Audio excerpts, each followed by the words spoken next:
So with that, I'd like to introduce our guest presenter, Dr. Tommy Begay. Dr. Begay is a clinical assistant professor in the Department of Psychiatry, College of Medicine at the University of Arizona. He is a cultural psychologist by academic training, focusing on the interrelationship of culture, biology, and environment to understand human behavior as applicable to health and wellness. Dr. Begay possesses a Master of Public Health degree with a specialty in international health.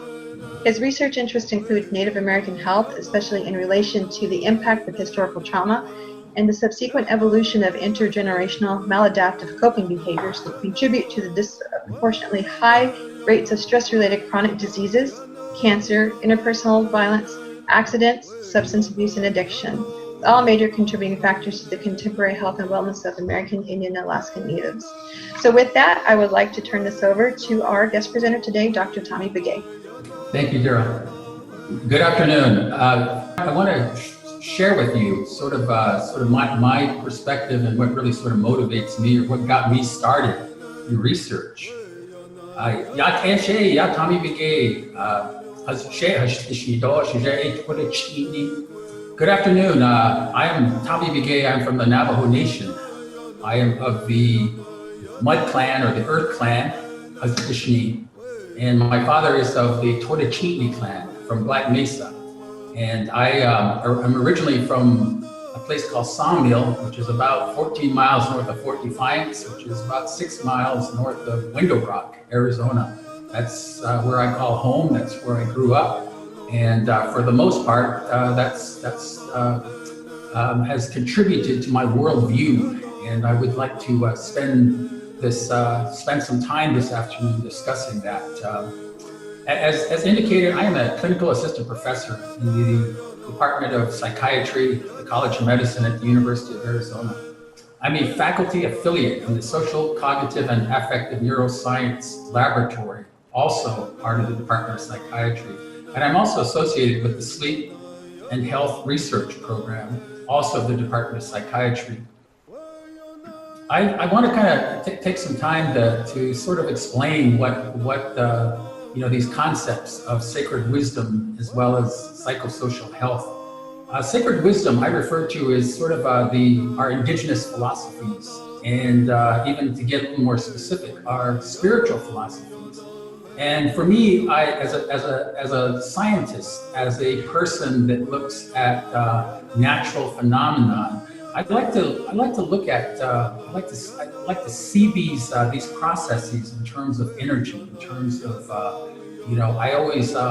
I often tease my colleagues that I'm really looking for the biology of hope. What happens when we are optimistic? What happens when we seek hope? What changes in our nervous system occurs that also connects to the other physiological processes of the human being. And I especially focus on the mind, which is sort of the outcrop or the result of the brain, the prefrontal cortex. But really sort of looking at as being the only species on the planet with a well-developed prefrontal cortex, which allows us this what we refer to as higher psychological processes, or even executive functioning. There's some things that we can do with our mind, as human beings, and for the most part, we can be very creative. We can be very, very helpful, but we also can be very destructive. We can think of we can allow certain thoughts of jealousy, of shame, or even runaway fear that also is associated with as the brain being the epicenter of the body and connected to other physiological systems, especially the area that I study, and that's the stress response system. We can activate the stress response system, or chronically, in fact, and release stress response hormones such as the glucocorticoid, cortisol, or even pro-inflammatory cytokines that over a period of time chronically can lead to disease processes that just by thinking or just by responding to certain stimuli. So I want to again just kind of look at this term or look at what really sort of motivates me in the work that I do, and that's the sacred wisdom, and really sort of looking at spiritual philosophies. But also sacred wisdom, defines our relationship to the universe, the earth, and our environment.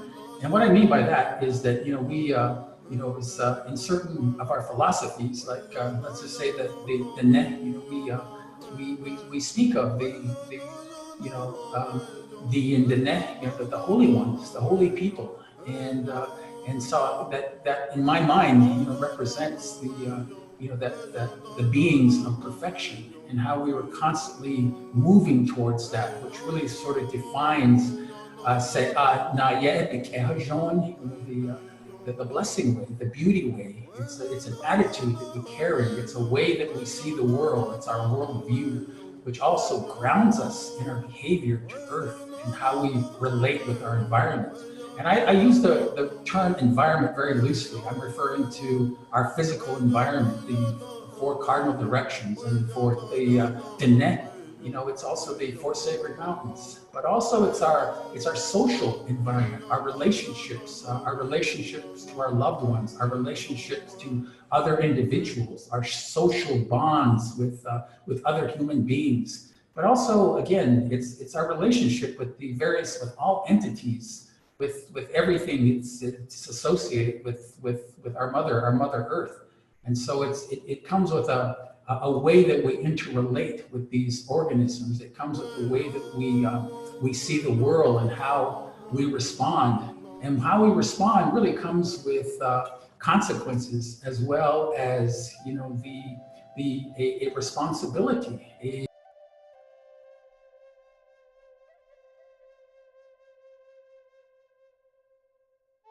And also, my great grandmother, as I mentioned, Ba Sosi, she was a healer. She was a medicine woman. She was an herbalist. She used to collect plants and make medicine that people as far as 150, 200 miles would come to see her and obtain. And she talked about this concept of natural order. And as far as my interest in biology, where does natural order fit in the biology? So really, my interest really stems from what I received as a child, or as a young man in high school. But really, sort of, I see culture as sort of the two sides of the same coin, if I can use that metaphor. On one side, we see, as I mentioned, disorder, dysfunction, disease, addiction, violence, and abuse. But on the other side, we have this concept, this philosophy of AIHEC, of beauty, of order, of wellness, that really sort of gives us our self-identity. It gives us our sense of where we fit into the world, where we fit into the universe. And it defines our responsibility in terms of care. It also, for me, defines my responsibility to use the academy in a way that I can also, I can share what we know about neuroscience, what we know about biochemistry, what we know about the relationship of hormones, the relationship of also different tissue in the bodies, and how these hormones affect that. So it's sort of again this dichotomy of looking at the utilizing an asset that really rests, that many of us have grown up with, many of us have in our backyard, but for lots of reasons, we tend to leave these concepts back at home, back in our communities, back on the reservations, and it makes it a little bit difficult to try to acquire the more dominatric perspective, to really connect with our behavior. And so all of this is really sort of when I look at wellness, when I look at health, when I look at behavior, I take into consideration also the relationships of mind and body, and also the brain. But ultimately, it's what we do as people, as sacred beings, as connected to our Mother Earth and also to our Father Sky, and really sort of the things that we do on this planet are all taken into consideration when we speak of sacred wisdom, when we speak of the processes of natural order. And so, of my interests, or what interests I see is sort of these biological processes of homeostasis, what we refer to as balance. And that could be referred to as the mind and the body, as the example I gave earlier of a stressful situation. But the opposite's true too. We can also think of really a pleasurable place, and it has an effect on our parasympathetic nervous system, that place of peace, that place of calm, that place of sacredness. And so these are areas that are of interest to me. I didn't walk into the university and pull out a book and see this stuff. This is part of where I come from. This is part of who I am. And along with these biological processes, as I mentioned, the prefrontal cortex, the place of consciousness, the place of doing calculus, or even a bus schedule, that higher order of thinking, or even that the executive functioning. But on the other end of the spectrum, we have the autonomic nervous system, the sympathetic nervous system, or that fight or flight mechanism, as well as the parasympathetic nervous system, that place of peace and calm. It's really sort of coming back to that balance, really coming back to how we relate to these systems, but also as far as the sympathetic nervous system, as I mentioned, the fight or flight mechanism in relation to the parasympathetic nervous system.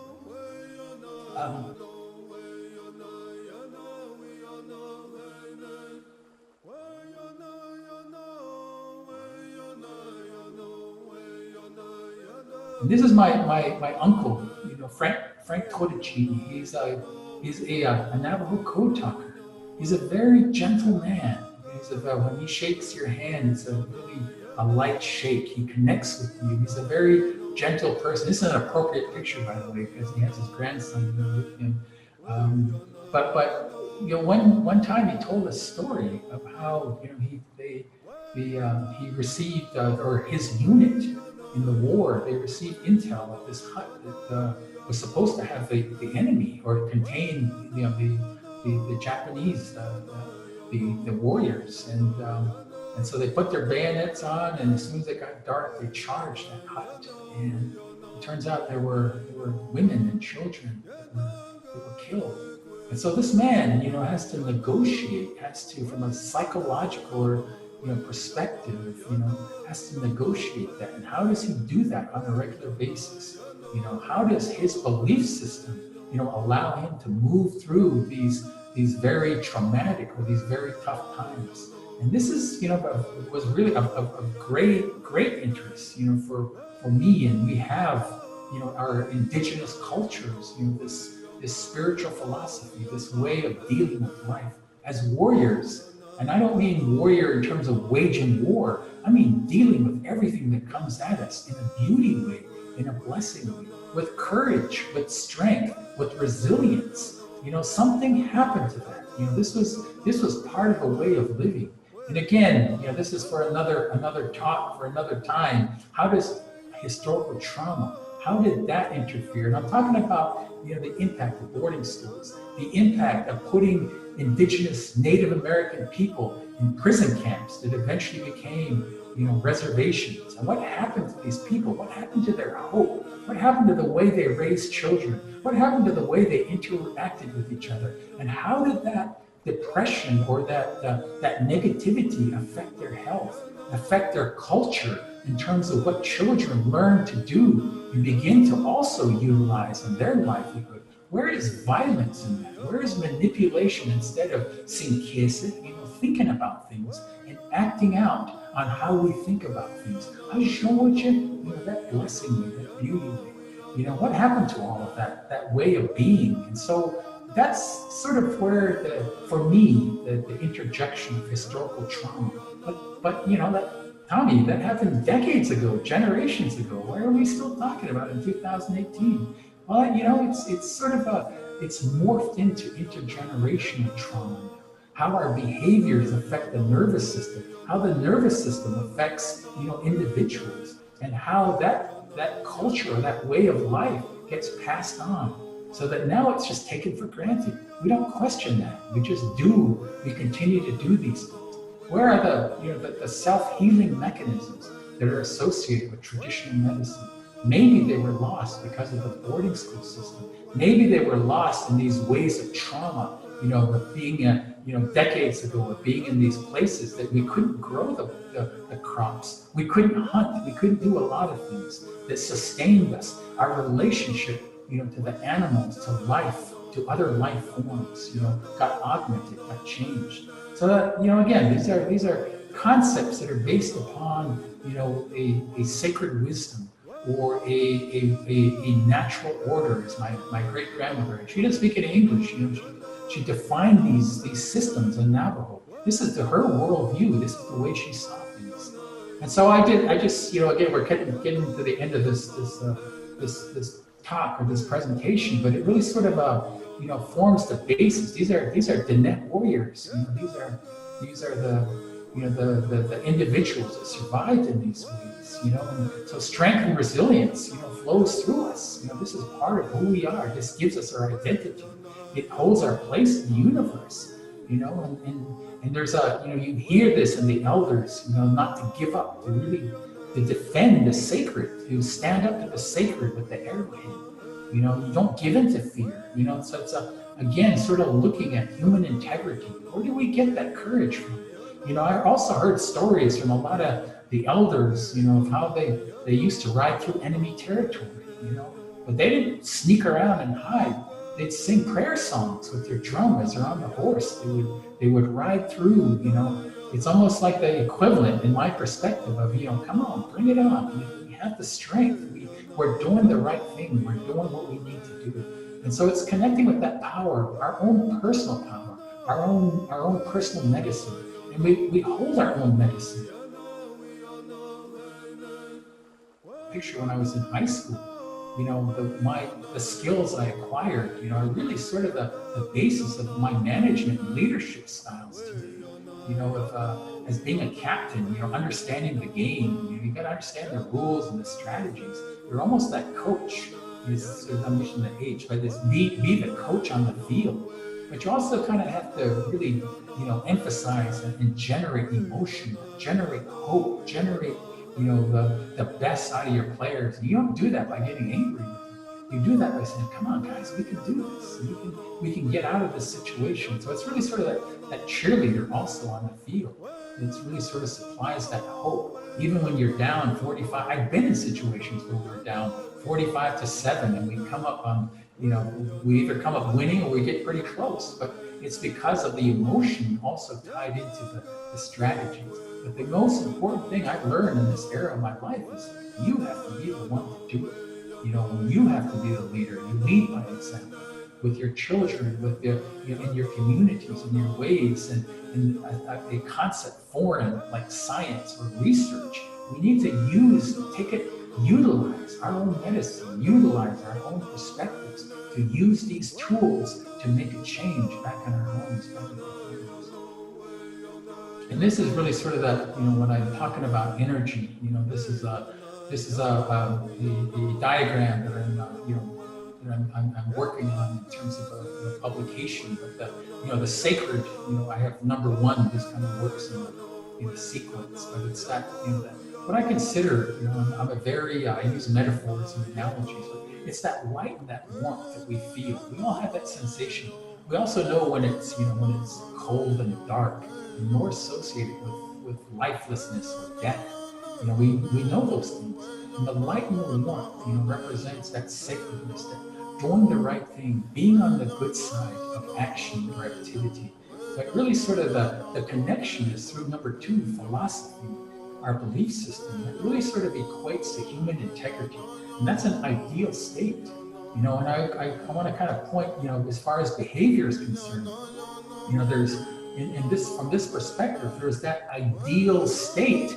But there's also that actual, where we really are and what we need to do. And that's the empowerment process of moving from the actual state to that ideal state. And maybe that ideal state includes being more courageous, being strong, but that's also a mental aspect. It's the feeling of whether or not you can lift 2,000 pounds. It doesn't matter. It's that you think you can do it. That's really the action mechanism. So in our traditions, we have the actual experience, and then we have that ideal situation. And as I mentioned earlier, for the net, it's the yin, the net, the holy ones, the holy people.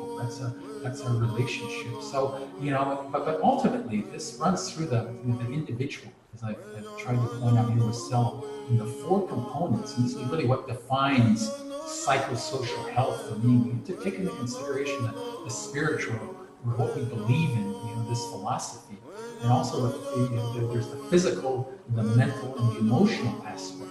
So when I look at our hyperthermia research, we've got to take into consideration each of these areas, not just the physical changes that occur.